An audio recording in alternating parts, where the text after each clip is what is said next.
Information has emerged that police have seized a laptop from a senior member of the Pathways International Kingdom Restoration Ministries in Montego Bay, which contains details of a plot to kill 144 people as part of a human sacrifice.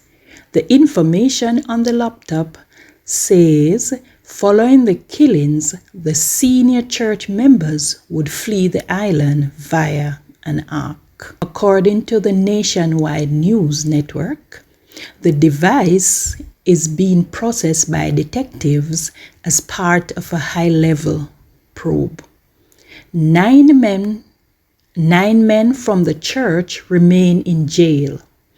The men remain behind bars as police investigators intensify their probe into the killing of 2 church members during a ritual on Sunday evening. The deceased male and female were murdered by fellow church members as part of what's believed to have been a human sacrifice. A third member of the church was killed by the security forces when he allegedly attacked them with a knife.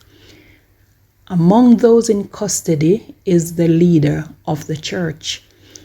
It's understood that an aspect of the police investigation is also focused on the source of funding of several senior members of the church.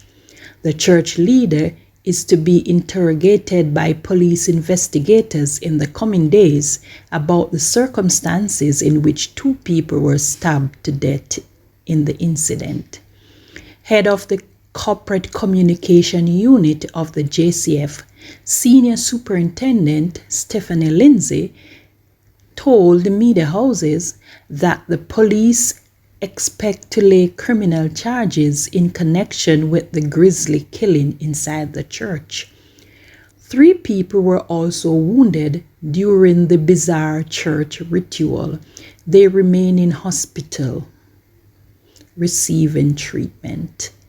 Among the wounded is a man who has stab wounds and was found begging for his life when the security forces invaded the church on Sunday.